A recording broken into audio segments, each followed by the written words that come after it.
ಮೈಸೂರಿನಲ್ಲಿ ಪಾರಂಪರಿಕ ಕಟ್ಟಡದ ಮೇಲ್ಛಾವಣಿ ಕುಸಿದು 4 ಮೃತಪಟ್ಟಿರೋ ಘಟನೆ ನಡೆದಿದೆ. ಇಲ್ಲಿನ ಕೆಆರ್ ವೃತ್ತದ ಬಳಿ ಇರೋ ಲ್ಯಾನ್ಸ್ಡೌನ್ ಕಟ್ಟಡದಲ್ಲಿ ಲತಾ ಎಂಟರ್ಪ್ರೈಸಸ್ ಮಳಿಗೆಯ ಛಾವಣಿ ಏಕಾಏಕಿ ಕುಸಿದು ಅವಘಡ ಸಂಭವಿಸಿದೆ. ಅವಶೇಷಗಳ ಅಡಿ ಹಲವರು ಸಿಲುಕಿದ್ದು ರಕ್ಷಣಾ ಕಾರ್ಯ ನಡೆದಿದೆ. ಕಳೆದ ಕೆಲವು ದಿನಗಳಿಂದ ಸುರಿತಾ ಇದ್ದ ಮಳೆಯಿಂದ ಶಿಥಿಲಗೊಂಡಿದ್ದ ಕಟ್ಟಡದ ಛಾವಣಿ ಕುಸಿದು ಬಿತ್ತು.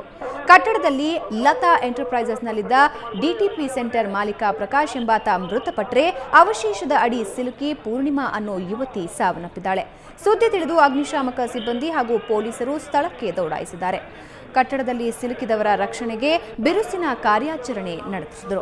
ಆದರೆ 3 ಪ್ರಾಣ ಉಳಿಸಲು ಮಾತ್ರ ಸಾಧ್ಯವಾಗಿಲ್ಲ. ಸಚಿವ ರಾಮದಾಸ್, ಮೇಯರ್ ರವಿ, ಹಿರಿಯ ಅಧಿಕಾರಿಗಳು ಸ್ಥಳದಲ್ಲಿದ್ದು ರಕ್ಷಣಾ ಕಾರ್ಯಾಚರಣೆ ಮುಂದುವರೆದಿದೆ.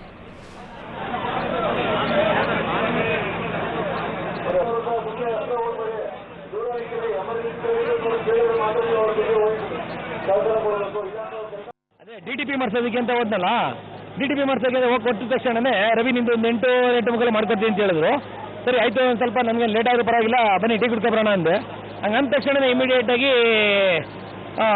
ಬನ್ನಿ ಅಂತ ಕರೆದ ತಕ್ಷಣ ಈಚೆಗೆ ಬಂದ ತಕ್ಷಣ ಢಮ್ ಅಂತ ಬಿದ್ದ ತಕ್ಷಣ ಪ್ರಕಾಶ್ ಅವರು, ಅಸಿಸ್ಟೆಂಟ್ ಪೂರ್ಣಿಮಾ ಅಂತ, ಅವ್ರ ಅಣ್ಣ ಆನಂದ್ ಅಂತ, ಅವ್ರು 3 ಜನ ಪ್ಲಸ್ ಜೊತೆಗೆ ಒಬ್ರು ಡಿಟಿಪಿ ಮಾಡ್ಸಕ್ಕೆ ಒಬ್ರು ವ್ಯಕ್ತಿ ಕೂತಿದ್ರು. ಅವರು ಅಲ್ಲೇ ಇದಾಗೋದ್ರು. ನನ್ನಿಂದ ಕಡೆ ಇಬ್ರು ಡಿಟಿಪಿಗೆ ಕೊಡಕ್ಕೆ ಅಂತ ಬಂದ್ರು. ಅವರು ಇಲ್ಲ ಸರ್, ನಮ್ಮ ರವಿಯವರು ಟೀ ಕರೀತಾ ಇದ್ದಾರೆ, ಟೀಗೆ ಹೋಗ್ತೀನಿ, ಟೀ ಬಂದ ಮೇಲೆ 10 ನಿಮಿಷ ಮಾಡ್ಕೊಡ್ತೀನಿ, ಆದರೆ ಇಲ್ಲಿ ಇರಿ, ಇಲ್ಲ ಅಂದರೆ ಬೇರೆ ಕಡೆ ಮಾಡಿಸ್ಕೊಳ್ಳಿ ಅಂತ ಹೇಳಿದ್ರು. ಹಂಗಂತ ಹೇಳಿದ ತಕ್ಷಣ ಈ ಕಡೆ ನಾನು ಬಲಗಡೆ ಕಾಲಿಟ್ಟು ಈಚೆ ಕಾಲಿಟ್ಟೆ, ಧಬ್ ಅಂತ ಸೌಂಡ್ ಆಗಿ ಬೀಳ್ತು. ಬಿದ್ದ ತಕ್ಷಣನೇ ಫುಲ್ ಧೂಳು ತುಂಬೋಯ್ತು. ಈ ಕಟ್ಟಡದ ಸಂರಕ್ಷಣೆ ಮಾಡುವಂಥದ್ದು ಜೊತೆಗೆ ಪಾರಂಪರಿಕ ಕಟ್ಟಡಗಳ ಸಂರಕ್ಷಣೆ ಮಾಡುವಂಥದ್ದಕ್ಕೆ ಅನೇಕ ಕಾಯ್ದೆ ಮತ್ತು ಹಣ ಬರುವಂತಹ ಒಂದು ವಿಶ್ವಾಸ ಕೊಟ್ಟಿದ್ರು ಇವತ್ತೇನು ಆಗದೆ ಇರುವಂತಹ ಸಂದರ್ಭದಲ್ಲಿ ಇವತ್ತೇನು ಅನಾಹುತದ ಮೂಲಕ 4 ಜನ ಅವರ ಪ್ರಾಣವನ್ನೇ ಕಳ್ಕೊಂಡಿದ್ದಾರೆ. ನಾನಾದರೂ ಹೇಳೋದಿಷ್ಟೇ, ಈ ಕಟ್ಟಡ ಇವತ್ತು ಇರುವಂತಹ ತಂತ್ರಜ್ಞಾನವನ್ನು ಬಳಸಿಕೊಂಡು ಪಾರಂಪರಿಕ ಕಟ್ಟಡದ ನಕ್ಷೆನೇ ಮತ್ತೆ ನಾವು ಪುನರ್ವಚನೆ ಮಾಡಿ ಹೊಸ ಕಟ್ಟಡ ಕಟ್ಟುವಂಥದ್ದು ಸೂಕ್ತ. ಈ ಬಗ್ಗೆ ಮತ್ತಷ್ಟು ಮಾಹಿತಿ ಪಡೆಯೋಣ ನಮ್ಮ ಪ್ರತಿನಿಧಿ ಸೋಮಶೇಖರ್ ಅವರಿಂದ. ಸೋಮಶೇಖರ್, ಈಗ ರಕ್ಷಣಾ ಕಾರ್ಯ ಹೇಗೆ ನಡೀತಾ ಇದೆ? ಇನ್ನು ಎಷ್ಟು ಜನ ಸಿಲುಕಿರೋ ಶಂಕೆ ಇದೆ ಸೋಮಶೇಖರ್? ಭಾವನಾ, ಮೈಸೂರಿನ ಹೃದಯ ಭಾಗದಲ್ಲಿರ್ತಕ್ಕಂತಹ ಏನು ಲ್ಯಾನ್ಸ್ಡೌನ್ ಕಟ್ಟಡ ಸುಮಾರು 120 ವರ್ಷಗಳ ಹಿಂದೆ ನಿರ್ಮಾಣ ಆಗಿದ್ದಂಥದ್ದು. ಇದು ಅತ್ಯಂತ ಪುರಾತನವಾದಂತಹ ಒಂದು ಕಟ್ಟಡ ಆಗಿದೆ.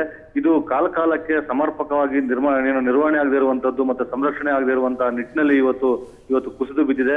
ಈ ಕಟ್ಟಡದ ಒಂದು ಭಾಗದಲ್ಲಿರ್ತಕ್ಕಂತಹ ಒಂದು ಅಂಗಡಿ ಲತಾ ಎಂಟರ್ಪ್ರೈಸಸ್ ಅನ್ನೋ ಒಂದು ಡಿಟಿಪಿ ಅಂಗಡಿಯ ಮೇಲ್ಚಾವಣಿ ಕುಸಿದು ಬಿದ್ದು 4 ಮಂದಿ ಅಲ್ಲಿ ಅವಶೇಷಗಳಡಿಯಲ್ಲಿ ಸಿಲುಕಿ ಸಾವನ್ನಪ್ಪಿದ್ರು. ಏನು ಕಟ್ಟಡದ ಅಂಗಡಿಯ ಮಾಲೀಕರಾದಂತಹ ಜ್ಞಾನಪ್ರಕಾಶ್ ಅನ್ನುವಂಥವ್ರು, ಅವರ ತಮ್ಮ ಆನಂದ್ ಅನ್ನುವಂಥವ್ರು, ಮತ್ತೆ ಡಿಟಿಪಿ ಅನ್ನು ಮಾಡ್ಕೊಂಡಿದ್ದಂತಹ ಒಂದು ಅನ್ನಪೂರ್ಣ ಅನ್ನುವಂತ ಹುಡುಗಿ, ಮತ್ತೆ ಒಬ್ರು ಅಲ್ಲಿಗೆ ಡಿಟಿಪಿ ಮಾಡ್ಸಕ್ ಬಂದಂತವರು ಲೋಕೇಶ್ ಅನ್ನುವಂಥವ್ರು, ಈ 4 ಕೂಡ ಏನು ಅವಶೇಷಗಳಲ್ಲಿ ಸಿಕ್ಕಿ ಸಾವನ್ನಪ್ಪಿದ್ದಾರೆ. ಸುಮಾರು 6 ಗಂಟೆನಲ್ಲಿ ಈ ಘಟನೆ ಸಂಭವಿಸಿದೆ.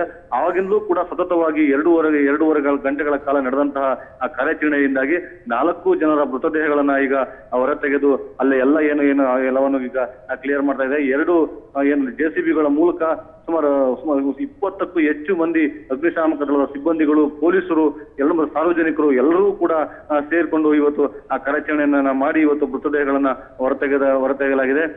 ಏನು ಅಂತಾರೆ, ಈ ಸ್ಥಳಕ್ಕೆ ಇವತ್ತು ಪೊಲೀಸ್ ಕಮಿಷನರ್ ಸುಧೀರ್ ಅವರು ಸೇರಿದಂತೆ ಜಿಲ್ಲಾ ಉಸ್ತುವಾರಿ ಸಚಿವ ರಾಮದಾಸ್ ಅವರು, ಮತ್ತೆ ಇಲ್ಲಿನ ಶಾಸಕರಾದಂತ ತನ್ವೀರ್ ಶೆಟ್ಟಿ ಇರುವಂತದ್ದು, ಶಂಕರಲಿಂಗೇಗೌಡರು ಇರುವಂತದ್ದು, ಸಾರಾಮಹೇಶ್ ಇರುವಂತದ್ದು, ಈ ರೀತಿ ಮೇಯರ್ ಇರುವುದು ಎಲ್ಲರೂ ಸೇರ್ಕೊಂಡು ಇವತ್ತು ಅಲ್ಲಿಗೆ ಭೇಟಿಯನ್ನ ಕೊಟ್ಟು ಮಾಡಿದ್ರು.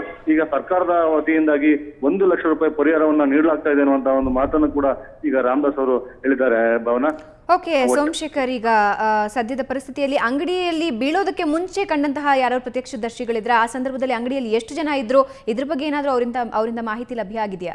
ಹೌದು ಭಾವನಾ, ಏನಂದ್ರೆ ಒಬ್ಬ ರವಿಕುಮಾರ್ ಅನ್ನುವಂತ ವ್ಯಕ್ತಿ ಈಗ ನಮ್ಗೆ ಜೊತೆ ಕೂಡ ಮಾತಾಡಿದ್ದಾರೆ. ಅವರು ಕೂಡ ಒಂದು ಡಿಟಿಪಿ ಮಾಡ್ಸೋದಕ್ಕೆ ಅಂತ ಹೋಗಿದ್ರು. ಅವ್ರು ಹೋದಂತ ಸಂದರ್ಭದಲ್ಲಿ ಅವರು ಬೇರೆ ಏನೋ ಕೆಲಸಕ್ಕೋಸ್ಕರ ಅವ್ರು ಹೊರಗಡೆ ಕಾಲಿಟ್ಟ ಕೇವಲ 2 ಸೆಕೆಂಡ್ಗಳಲ್ಲಿ ಅದು ಮೇಲ್ಗಡೆಯಿಂದ ರೂಪು ಕುಸಿದು ಬಿದ್ದಿದೆ. ಅವರು ನಮ್ಗೆ ಮಾತನಾಡ್ತಾ ಹೇಳಿದ್ರು, ಇನ್ನು ಕೇವಲ 2 ಸೆಕೆಂಡ್ ಆಗಿದ್ರೆ ನಾನು ಕೂಡ ಅಲ್ಲಿ ಏನು ಸಮಾಧಿ ಆಗ್ತಿದೆ ಅನ್ನೋ, ನಾನು ಕೂಡ ಸಾವನ್ನ ಒಪ್ತಿದೆ ಅನ್ನುವಂತ ಒಂದು ಮಾತುಗಳನ್ನ ಹೇಳಿ ರವಿಕುಮಾರ್ ಅನ್ನುವಂಥವ್ರು ಇವತ್ತು ಅಪಾಯದಿಂದ ಅವರು ಕೂಡ ಪಾರಾಗಿದ್ದಾರೆ ಅಂತ ಹೇಳ್ಬೋದು. ಒಟ್ಟಾರೆಯಾಗಿ ಏನು ಅಂತಂದ್ರೆ ಪಾಲಿಕೆಯ ನಿರ್ಲಕ್ಷ್ಯದಿಂದಾಗಿಯೇ ಇವತ್ತು ಈ ಕಟ್ಟಡ ಇವತ್ತು ಕುಸಿಯೋದಕ್ಕೆ ಕಾರಣ ಆಗಿದೆ. ಬಹಳಷ್ಟು ಹಿಂದಿನ ದಿನಗಳಿಂದ ಕೂಡ ಈ ಕಟ್ಟಡ ಶಿಥಿಲಾವಸ್ಥೆ ಇದೆ ಅನ್ನುವಂಥದ್ದು ಮನವರಿಕೆ ಆಗಿದೆ. ಅಷ್ಟೇ ಅಲ್ಲದೆ ಮೈಸೂರಿನಲ್ಲಿ ಸತತವಾಗಿ 3 ದಿನಗಳಿಂದ ಮಳೆ ಬಿದ್ದಿದೆ. ಈ ಮಳೆಯಿಂದಾಗಿಯೂ ಕೂಡ ಇವತ್ತು ಈ ಕಟ್ಟಡ ಕುಸಿಯೋದಕ್ಕೆ ಕಾರಣ ಅಂತ ಹೇಳಲಾಗ್ತಾ ಇದೆ ಭಾವನಾ. ಈಗ ಏನು ವ್ಯಕ್ತಿಗಳಿದಾರೋ ಅವರ ಮೃತದೇಹಕ್ಕೆ ಅವರ ಕುಟುಂಬಕ್ಕೆ 1 ಲಕ್ಷ ರೂಪಾಯಿ ಪರಿಹಾರವನ್ನು ಕೊಡೋದು ಸಾಲದು, ಕನಿಷ್ಠ 5 ಲಕ್ಷ ರೂಪಾಯಿ ಪರಿಹಾರವನ್ನು ಕೊಡಬೇಕು ಅನ್ನುವಂತ ಒಂದು ಒತ್ತಾಯವನ್ನು ಕೂಡ ಈಗ ಮಾಡಲಾಗ್ತದೆ. ಒಟ್ಟಾರೆಯಾಗಿ 4 ಮೃತದೇಹಗಳನ್ನ ಹೊರತೆಗೆಯುವಂತ ಕಾರ್ಯಾಚರಣೆ ಪೂರ್ಣಗೊಂಡಿದೆ ಭಾವನಾ. ಧನ್ಯವಾದ ಸೋಮಶೇಖರ್ ಎಲ್ಲ ಮಾಹಿತಿಗಾಗಿ.